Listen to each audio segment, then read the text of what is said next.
प्यारे ज्ञानात्मन, आज दिनांक 30 नवंबर सन 2025 ईस्वी की शाम भारत की नहीं विश्व की जानी पहचानी पवित्र भूमि शोरों, जिला कासगंज, उत्तर प्रदेश।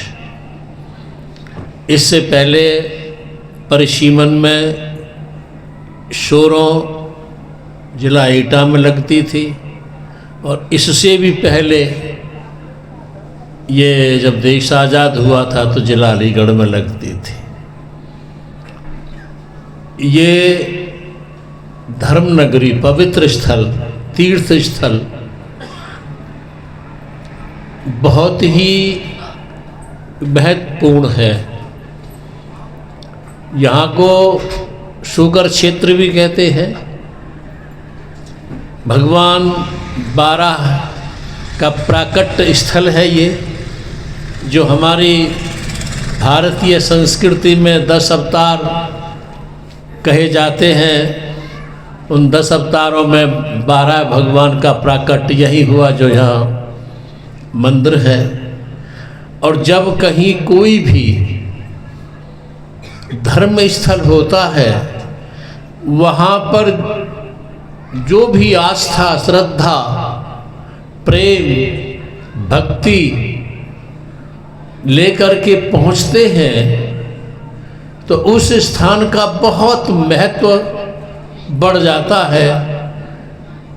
तो यहाँ जब से इसका अभ्युदय हुआ है तभी से श्रद्धालु लोग, आस्थावान लोग, भक्ति भरे हुए हृदय और परमात्मा के प्रेम और समर्पण लिए हुए हजारों हजारों, लाखों लाखों आते हैं। और जिस जगह पर परमात्मा के भक्तों का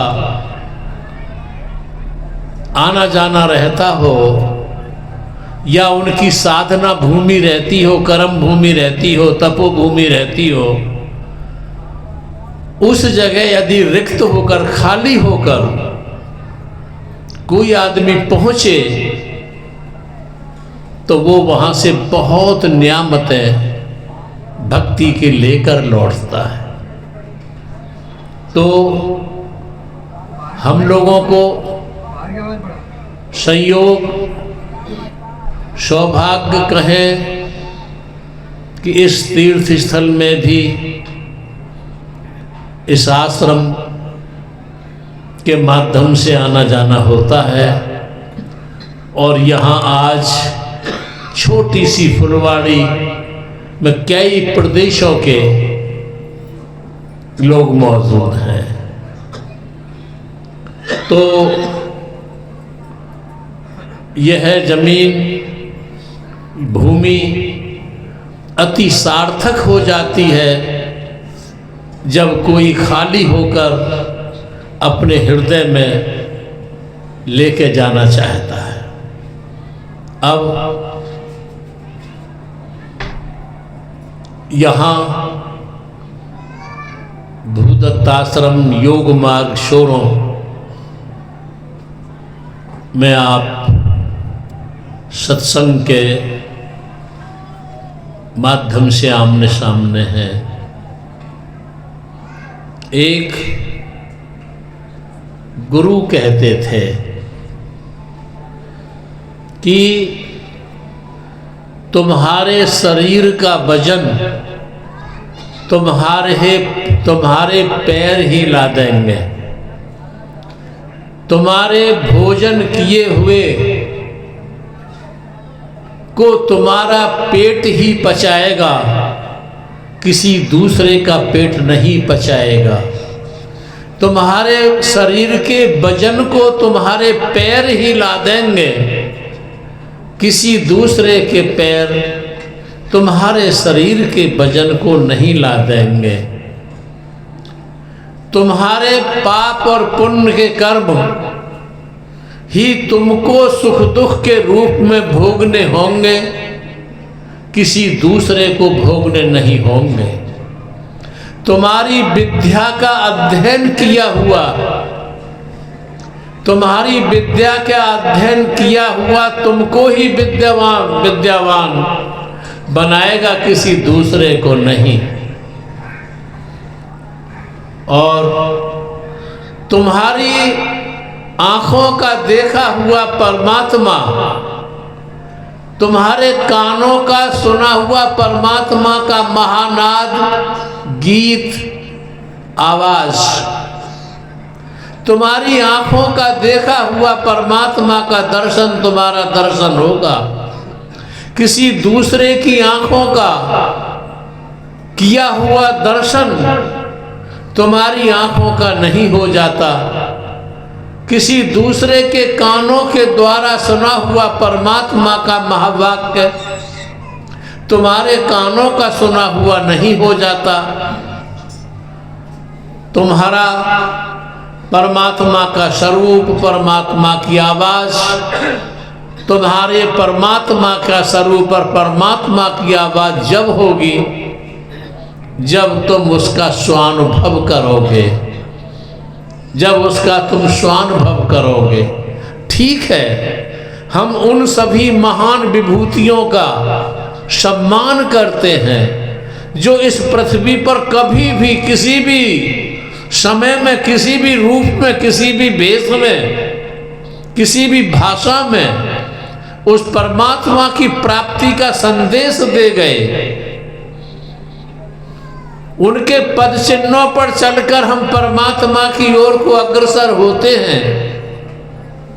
उन सभी महान पुरुषों का हम सम्मान करते हैं जो हमसे पहले आकर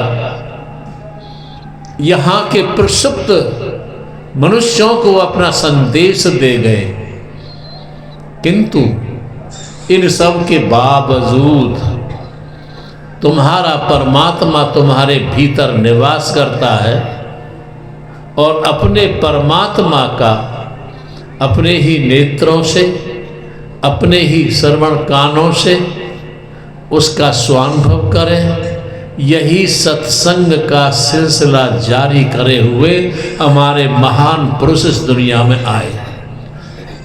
सत्संग, कथा, तरह तरह की इबादत करने की प्रक्रियाएं, तरह तरह के योग, तरह तरह के साधन, ये सब परमात्मा की ओर अग्रसर करने के लिए उपदेशनाएं हैं।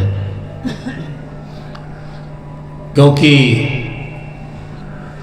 आदरणीय जज साहब हमारे बीच में आए हैं, इनके भी महावाक्यों का लुत्फ आप लोग उठाएंगे, तो मैं थोड़े से ही शब्दों से अपनी बात कह देता हूँ। मैं जब कभी कहीं भी कोई प्रवचन करता हूँ तो मैं उस प्रवचन माला के धागे में किसी न किसी मोती को पिरोया करता हूँ। मोती कोई और नहीं होता, सांसारिक हीरे जवाहरात पन्ना माणिक नहीं होते।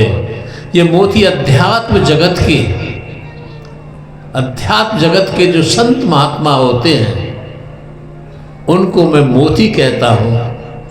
उनकी मौजूदगी से, उनके चरित्र से, उनकी महिमा से, उनकी प्रेरणा से हमारे सत्संग का, हमारे प्रवचन का बहुत महत्व बढ़ जाता है। इसलिए मैं आज की प्रवचन माला के धागे में मोती पिरो रहा हूँ और उस मोती का नाम है धर्म रुचि। कुछ लोगों ने सुना होगा, कुछ लोग नया सुन रहे होंगे। धर्म रुचि कौशाम्बी नगर की पाक विद्या विशारद नागीला थी। और पाक विद्या विशारद का मतलब होता है, पाक का मतलब होता है शुद्ध, निर्मल, और विद्या विशारद एक शिक्षा की श्रेणी होती है। विशारद वह नागीला नाम की महिला थी।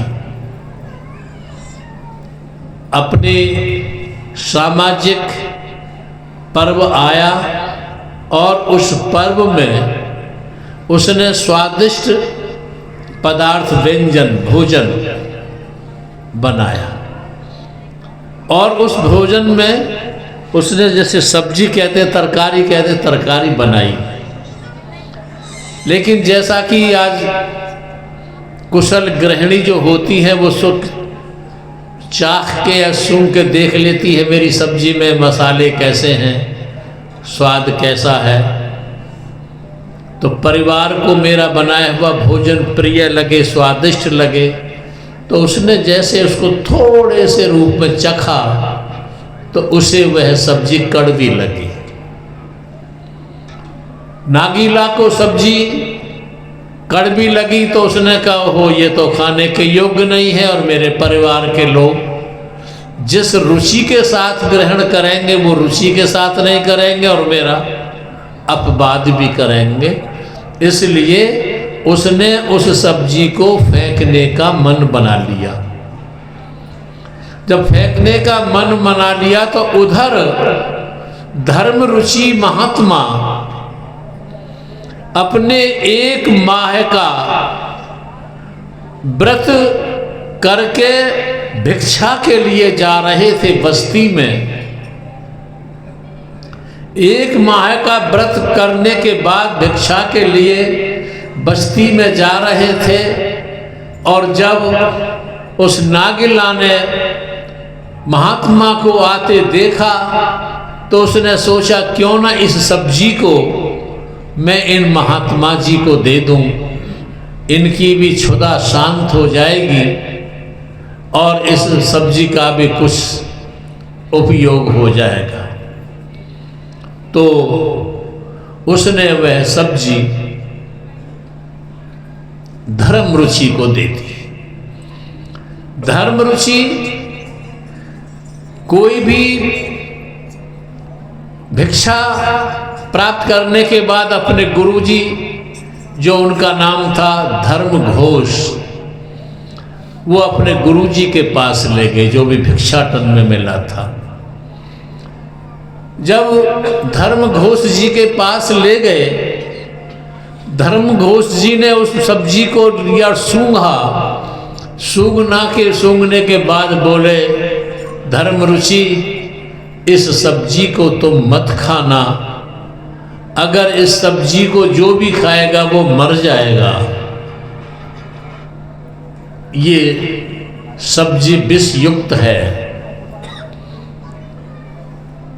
और इसे जनशून्य स्थान पर फेंक दो। तो धर्म रुचि उस सब्जी को लेकर के जनशून्य स्थान पर जंगल की ओर चले और जब वो जंगल की ओर देखा कि यहाँ जनशून्य कोई नहीं है तो उस सब्जी की एक बूंद वहाँ गिर गई और गिरने पर वहाँ चींटियाँ इकट्ठी हुई और जिसने भी उस जिस चींटी ने भी उस सब्जी की बूंद को चखा वही मर गई। जब एक बूंद के चखने से कई चींटियाँ मर गईं तो धर्मचित्र ने सोचा अगर मैं इसे जनशून्य स्थान पर फेंक देता हूँ, जाने अनजाने कोई भी कीड़ा मकोड़ा चींटी आदि इसका सेवन कर लेता है तो वो भी मर जाएगा। लिहाजा वो अहिंसा परमो धर्म का सिद्धांत मानने वाले थे। उसने कहा मैं किसी की हत्या नहीं करूँगा इसके माध्यम से, और उन्होंने उस सब्जी को स्वयं ही खा लिया। और जब स्वयं ही खा लिया तो खाने के बाद धर्म ऋषि महात्मा का वही शरीरांत हो गया। वो अहिंसा परम धर्म की शिक्षा का पालन करते हुए उन्होंने दूसरे को हिंसा के उसमें न धकेल कर अपने को धकेल लिया। ऐसे थे अनमोल मोती धर्म चित्र। अब आइए मैं सत्संग का उद्देश्य आप लोगों के सामने कहूं। एक बार कर्म, ज्ञान और भावना, इन तीनों में विवाद चल रहा था। और विवाद इतनी तेजी से चल रहा था कि वो इस विवाद को निपटा न सके। कर्म कहता था मैं ज्येष्ठ हूँ, बड़ा हूँ।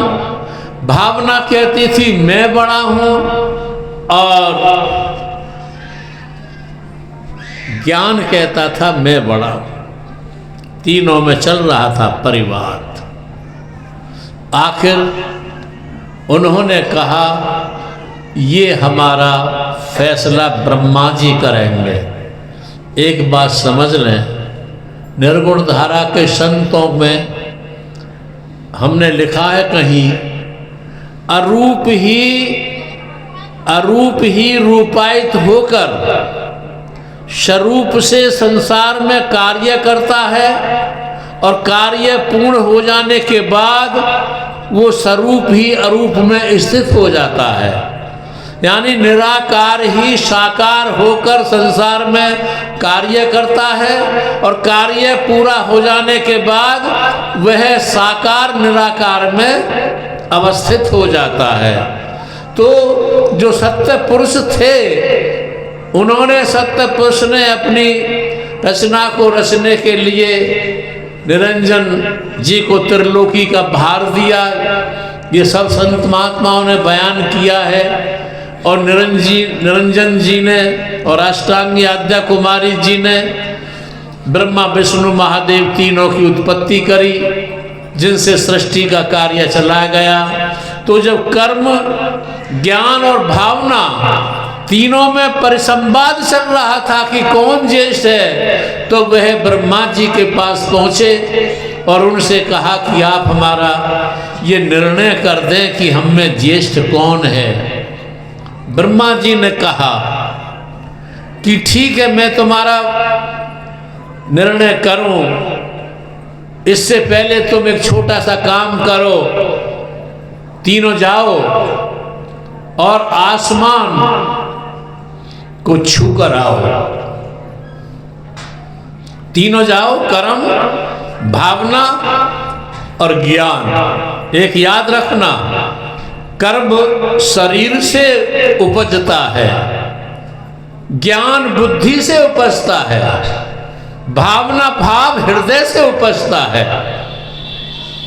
तो तीनों जब पहुंचे वहां और ब्रह्मा जी ने कहा कि जाओ आसमान को छू के आओ, मैं तब तुम्हारे सवाल का जवाब दूंगा, तो ज्ञान सूर्य तक पहुंच गया। एक याद और रख ले, तुम पढ़े लिखे बच्चे हो, ज्ञान से ही विज्ञान वी लगा जाने से विशिष्ट हो जाता है। विशिष्ट ज्ञान, विज्ञान। तो ज्ञान सूर्य तक पहुंचा और भावना आसमान के छोर तक पहुंची और कर्म केवल आसमान तक पहुंचने के लिए सीढ़ी तैयार करता रहा। जब तीनों आ गए तो ब्रह्मा जी से कहा कि हम आ गए साहब। तो उसने की, अब सुनो तुम अपने प्रश्न का उत्तर। तुम एक एक कभी भी आसमान को छूने में कामयाब नहीं हो सकते, और तीनों मिलकर तुम आसमान को छू सकते हो। कर्म, ज्ञान, भावना तीनों मिलकर आसमान को छू सकते हो।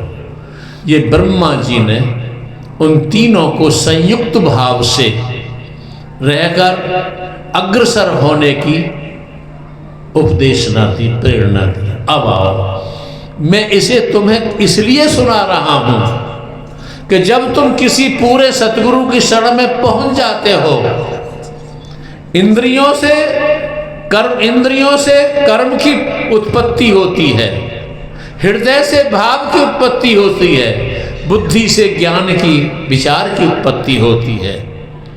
लेकिन जब तुम सतगुरु की शरण में पहुंच जाते हो और सतगुरु तुमको मन चित बुद्धि के तल से ऊपर भ्रू मध्य से ऊपर 10वें द्वार।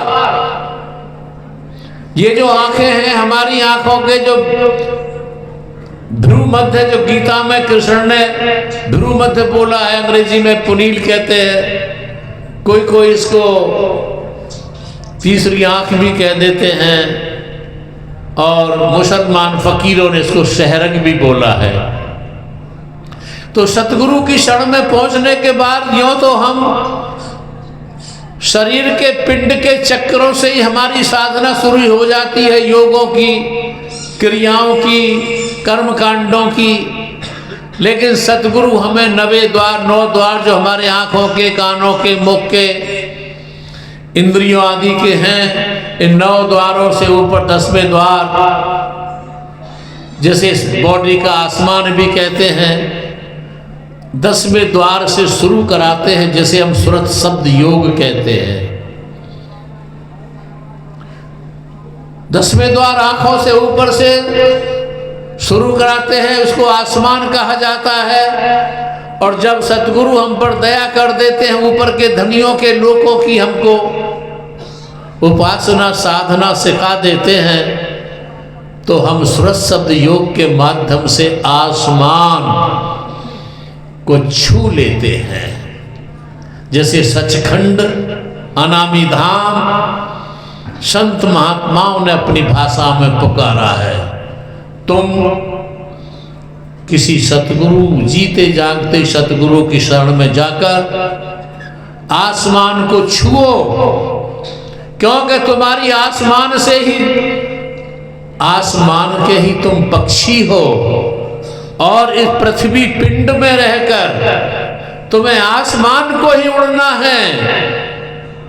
पृथ्वी पर मत विचरो, सतगुरु की शरण में जाकर 10वें द्वार अनामी धाम पहुंचो, जहां तुम्हारी श्रद्धा, आस्था, प्रेम, समर्पण, सेवा, सबका सहयोग मिलकर के आप वहां पहुंचेंगे।